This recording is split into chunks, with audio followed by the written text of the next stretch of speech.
Hey fellow travelers, and welcome back for more adventures with your Into Paradise We Travel crew. If you have ever wanted to know what it was like to stay overnight at the LeConte Lodge, then you're in for a treat. On this trip, we brought the entire family for a backpacking adventure in the Great Smoky Mountain National Park, where we climbed Mount LeConte, the third highest mountain in the park that sits at 6,500 feet, and spent the night at the lodge. We can't wait to share this epic adventure with you all. But first, let's cover the basics.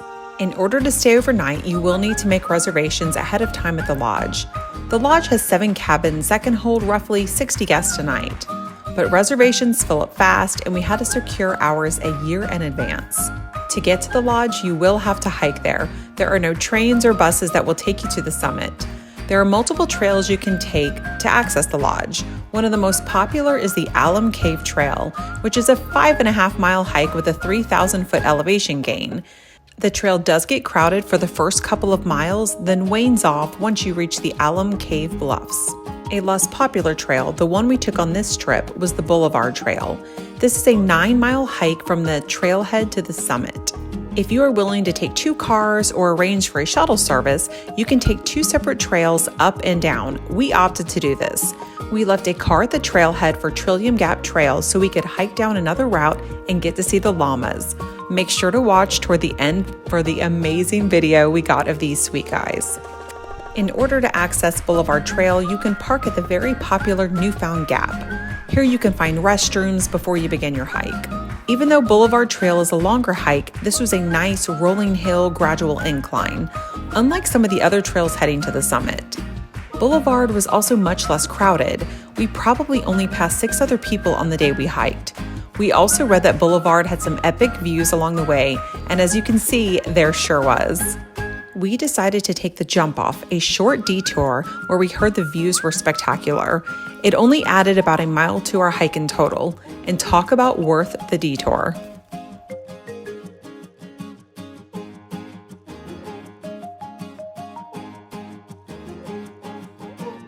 Once you pass the Appalachian Trail shelter, you know you are not very far from the lodge.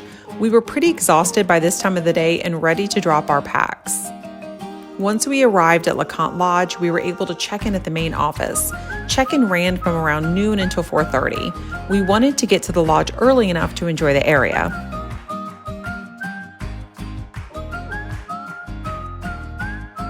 Once we checked in, we were told the dining hall had unlimited coffee, lemonade, and hot chocolate waiting for us. We all agreed it was some of the best coffee we had had in a long time. We booked a 2-bedroom lodge. Even though we were only a party of 5, we had plenty of room, and this cabin could easily have slept 8 to 10 adults. There are bunk beds in each bedroom and 2 single beds in the shared living space. We loved this cabin. The rocking chairs and views from our porch were amazing. We were given 2 metal buckets, both for water. There was fresh drinking water in a pump not far from the cabin, as well as hot water in a spigot at the dining hall. This was great at night when we wanted to brush our teeth and wash our faces, or just simply wipe down. You will also be given a key where you can find flushing toilets. They are in an outhouse, but they were super clean and a wonderful amenity while doing this glamping. You have kerosene lanterns to use at night for light, and there was propane heaters in the rooms. We ran the one in our main living area since it was cold when we hiked, and it was just enough to warm the entire cabin. And at 5:30 on the dot, you will meet in the dining room for dinner where you are served family style. The food was surprisingly delicious. On our day, we had pot roast, mashed potatoes, green beans, your traditional hearty Southern meal. And after dinner, you were told where you can go to watch the sunset. This is definitely the after dinner activity to do. In order to see the sunset, you will walk to cliff tops. There are 2 ways to access it. If you take the longer route, it will be a little less of a steep incline. Make sure to bring your headlamp though, because the second the sun goes down, it gets dark very quickly. There is a large rocky outcropping where you can sit, relax, and watch the sun go down.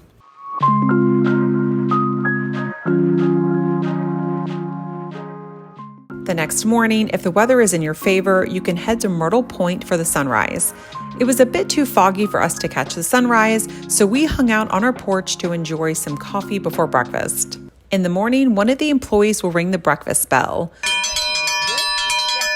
We were served a hearty breakfast of pancakes, sausage, eggs, and biscuits. After breakfast, we said farewell to our awesome table mates and prepared for the journey back down the trail. We took the Trillium Gap Trail back down.